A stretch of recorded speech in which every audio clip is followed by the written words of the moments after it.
Hola a todos. El pasado 27 de julio tuvimos el evento Fracking, un debate necesario en tiempo de crisis. El Instituto de Ciencia Política hizo este evento con el objetivo de presentar a la opinión pública los resultados de nuestro estudio Fracturación hidráulica con perforación horizontal, oportunidades y retos para garantizar la seguridad energética y el desarrollo social de Colombia. En esta oportunidad nos acompañó el exministro de Minas y Energía, Diego Mesa, otros miembros del sector como el presidente de Ecopetrol, el presidente de la ANH, representantes de la Asociación Colombiana del Petróleo y Gas, entre otros actores, y nuestros investigadores. En esta ocasión vamos a hacer entrevistas con cada uno de los autores para presentar fueron los resultados del estudio en materia técnica, económica y jurídica, para preguntarnos cuáles son las implicaciones, cuáles son las oportunidades, realmente se puede o no se puede hacer fracking en Colombia y todas estas cuestiones que giran en torno a este tema y que son importantes tenerlas en cuenta en el debate de la coyuntura actual.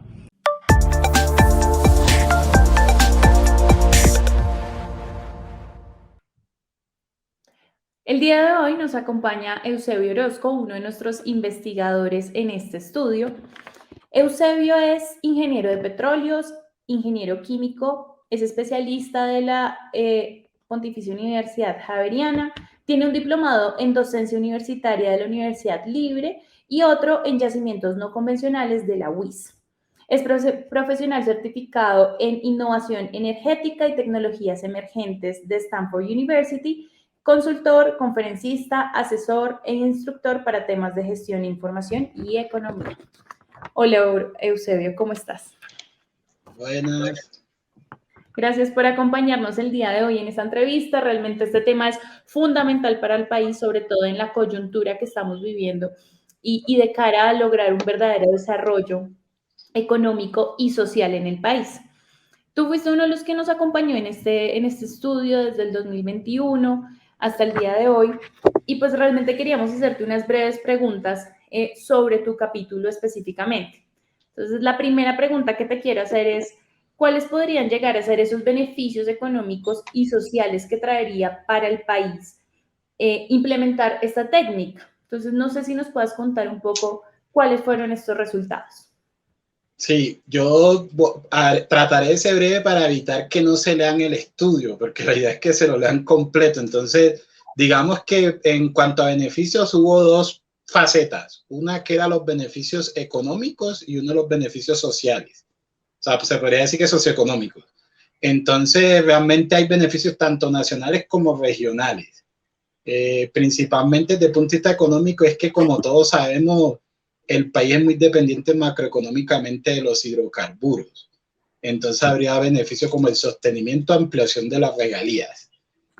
También podría haber beneficios desde el punto de vista de mejoramiento o consolidación de cadenas de servicios regionales, lo que es la cuestión de transferencia de tecnología, mejoras en la calidad del aire, dado que los hidrocarburos que se obtienen por estas técnicas son de mejor calidad que los actuales que tiene el país, que la mayoría son una matriz de hidrocarburos pesada. También podría haber una adaptación a la transición energética acorde al Acuerdo de París, ya que Colombia hizo unos compromisos de bajar emisiones y estos hidrocarburos generan menos emisiones en su ciclo de vida. Y desde el punto de vista social habrían incluso más beneficios como reversión de la importación de gas licuado de petróleo, lo que le llaman las pimpinas, digamos, para hablar coloquialmente, que Colombia ha tenido una tendencia creciente a perder la autosuficiencia en ese combustible que lo usan mayoritariamente las personas de bajos ingresos. Entonces, como Colombia cada vez importa más, las personas de bajos ingresos cada vez tienen menos acceso a esto y esto ha aumentado las emisiones porque la gente lo sustituye por leña. También habría acá beneficios en el concepto de concurrencia, o sea, habría como un mayor consenso social en cuanto a ciertas actividades, posibilidades de empleo, recursos para vías terciarias, en realidad son muchísimos. Y uno de los que a mí me gusta más es el mayor conocimiento de los acuíferos, porque mucha gente no sabe, pero la industria petrolera es súper intensiva en capital, entonces hacer un pozo es muy caro, y más con el dólar como está hoy, o sea, invertir 10 millones de dólares es muchísima plata, y para tú conseguir información sobre acuíferos necesitas hacer pozos. y hace esta cuestión de los no convencionales, en realidad los pilotos podría dar muchísimo más conocimiento sobre los acuíferos. Ahí como empezando de resumen. Muchas gracias. Sí, un brochazo. Sí, Pero te quiero preguntar un poco, claro, acabas de mencionar que pues el dólar está costoso y esto, digamos, si producimos más petróleo, ¿qué implicaciones tendría esto a nivel económico? ¿Cómo lo sí, ves tú? yo soy muy, digamos, se me olvidó decir disclaimer, que las opiniones que voy a dar son netamente académicas, que no son de mis actuales, antiguos o futuros empleadores. Voy a dar como mis opiniones personales académicas. Uno Claro, de los sí. grandes problemas que me parece macroeconómico de Colombia es que Colombia es deficitario, o sea, nosotros importamos más de lo que exportamos. Entonces significa que siempre hay más demanda de dólares. La única forma de nivelar eso es con las exportaciones y con la inversión extranjera directa, pero digamos, desde hace como 5 o 6 años hemos sido incapaces de atraer toda esa inversión. Entonces las exportaciones no son suficientes para paralizar la devaluación del peso. O sea, el país o empieza a exportar más o tiene un boom de inversión para poder nivelar esa demanda de los dólares. Mientras tanto, se tendría el aumento de la devaluación del peso, digamos. Entonces, en este caso, estos recursos que hay en amplias zonas del país podrían aumentarse inversión extranjera. Y es que es doble efecto. Invertir en esos recursos dispara las inversiones, pero aparte, como lo que produce es un material que se exporta, también aumenta la entrada de divisas. Entonces eso puede ser un mini boom como lo que hubo de 2011 a 2014, que todos sabemos que, bueno, de 2008 a 2011, el dólar incluso llegó a 1.800 pesos, ¿cierto? Después de que habíamos estado casi otra vez en 3.000. Otra vez estamos en esa evaluación. Entonces, digamos, como los ingresos del gobierno dependen mucho de las exportaciones de hidrocarburos, sobre todo porque el sector hidrocarburos es 100% formal. Es que eso es una cuestión que es bastante, o sea, mucha gente no capta esa cuestión. A pesar de que los hidrocarburos son entre el 5 y el 8% del Producto Interno Bruto, el impacto en las finanzas públicas es altísimo. O sea, hablamos que incluso los hidrocarburos llegaron a ser 70% de las exportaciones, ahorita casi que el 40%, y hubo una época que incluso superó el 20-25% de los ingresos netos del Estado. Porque otro mito que hay digamos, eso también yo trato de acabar mitos, pero es muy difícil porque eso es una cuestión más como ideológica, pero en datos estrictos, Colombia es uno de los países de Latinoamérica que más tiene government take, o sea, más tiene captura de rentas del sector petrolero el Estado. Tanto será que Colombia supera el 75% de government take. Entonces, muchas empresas internacionales no invierten en Colombia porque la captura de renta del Estado es muy alta. O sea, comparativamente, por lo menos en Estados Unidos, ese valor es 40%, en México 60%. En otros países de Latinoamérica puede ser 61, 63, como en Brasil, 65. Pero en Colombia supera el 75%. O sea, nosotros ni siquiera competimos con ellos. O sea, nosotros competimos como con Brasil, como es con Venezuela o Bolivia, que tienen tasas ya del 90-80%. O sea, la captura de renta del Estado del sector petrolero es muy alta. Entonces eso hace que dependa también mucho macroeconómicamente de esos ingresos fiscales. Claro, es que definitivamente en el tema de las cuentas de la nación el petróleo es un asunto Sí. fundamental.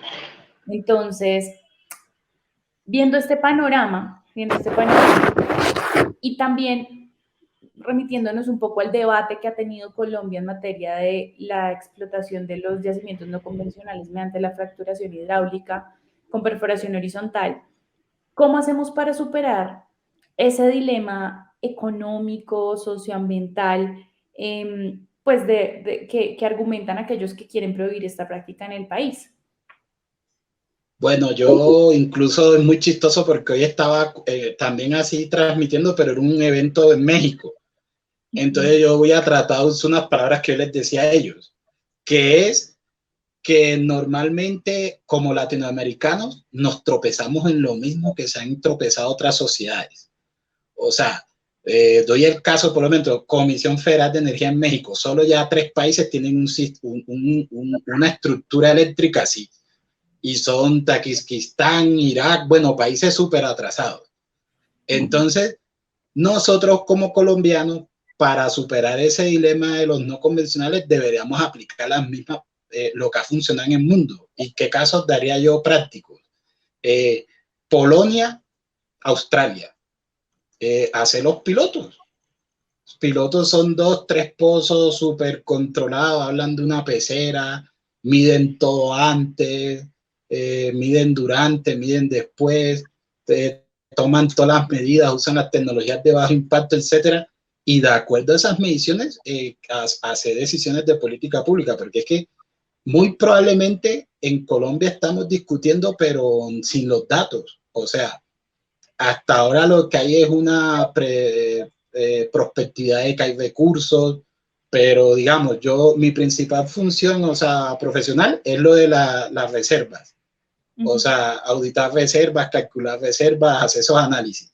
Y uno ahí, digamos, de las cosas que uno aprende es que no es tan relevante tener los recursos en el subsuelo. O sea, si uno ve Venezuela, tiene todo el petróleo que usted quiera en el subsuelo, eso no importa.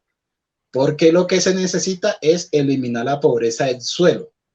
¿Y cómo se elimina la pobreza del suelo? Dándole comercialidad a los recursos, llevándolos a la superficie de la mejor manera posible, con prácticas internacionales, socioambientales, etcétera.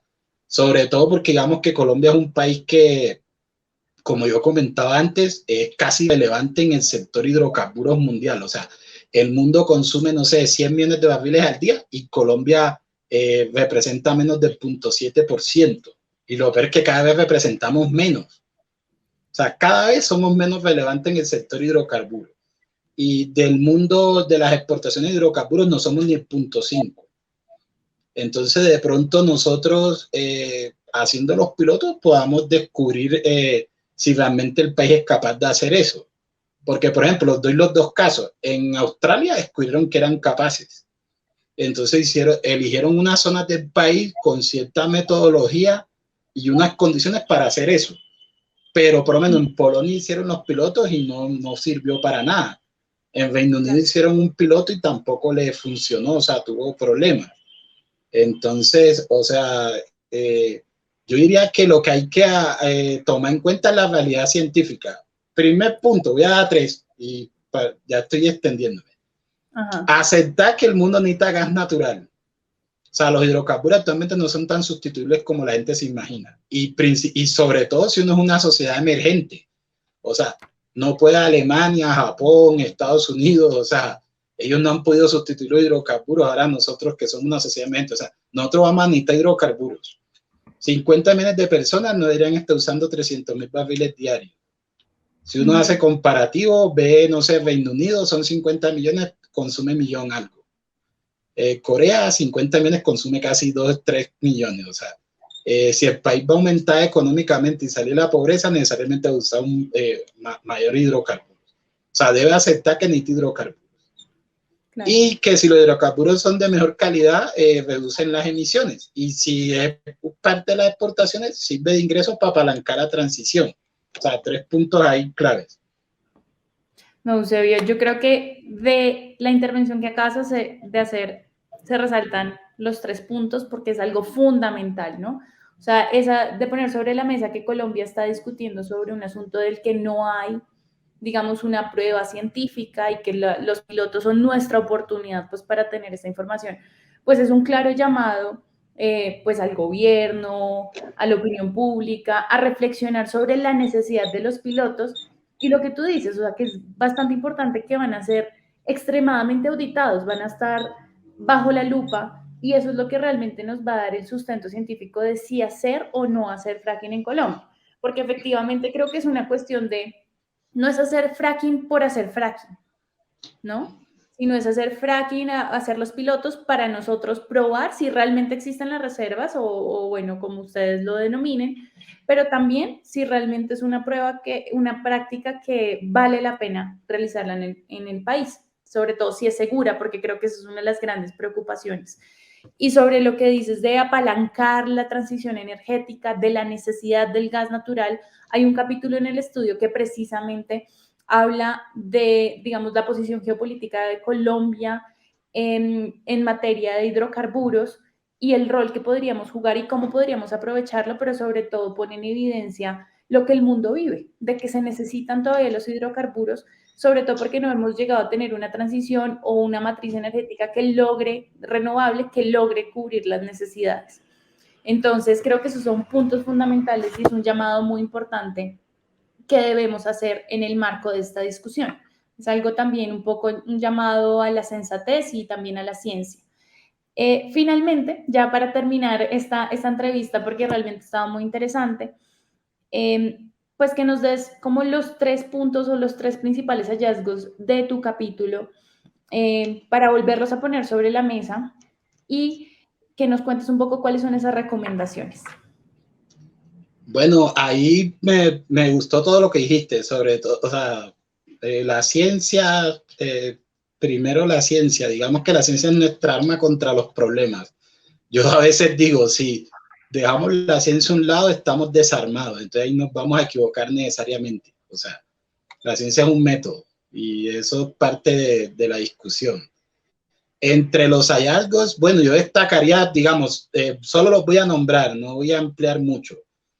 Uno que es general tanto para la actividad convencional como la no convencional, que es las regalías como palancas de valor y la transición energética. Digamos que hay muchas oportunidades de mejora en el uso y la forma en que funciona el sistema actual de regalías. Y eso aplica tanto para el régimen actual como para si hay o no convencionales. Otro de los del capítulo es que sí, claro, hay una necesidad en cierta forma de los pilotos, pero no solamente desde el punto de vista científico, también desde el punto de vista de lo que se llama como una prueba de diseño institucional. Los proyectos piloto de investigación integral también son entendidos como un sistema que prueba la eficacia del marco institucional desde el punto de vista de transparencia y verificación independiente. Entonces eso hace que sirva como un mitigador de brechas en la toma de decisiones del país, no solo para cuestiones de petróleo. Mucha gente cree que los hidrocarburos van a desaparecer un día a otro y en realidad incluso actualmente los hidrocarburos cada vez se están consumiendo más. Cuando lleguemos como al pico de demanda, va a empezar a haber una reducción de demanda, pero van a luchar los países por la oferta. Entonces, digamos que las economías crecen es dependiendo de la cantidad de proyectos de inversión. Entonces, para reducir la dependencia económica de los hidrocarburos, irónicamente estos países necesitan hidrocarburos porque necesitan esos recursos para apalancar otros sectores. Entonces, muy probablemente la discusión de nosotros sea muy diferente a la que da Francia, Alemania, otros países, porque ellos tienen otras opciones económicas. Claro. Entonces, no lo ven como esa palanca de desarrollo. Muchas gracias, María. No, Silvio, pues muchas gracias. O sea, 3 puntos para resaltar. Regalías como palanca de valor, prueba de diseño institucional y pues verificar si Colombia realmente tiene estas capacidades, ¿no? Creo que son 3 puntos fundamentales, realmente toda una invitación a leer todo el estudio no es solamente el capítulo económico, tenemos un capítulo técnico, 2 capítulos jurídicos y uno que aborda asuntos geopolíticos.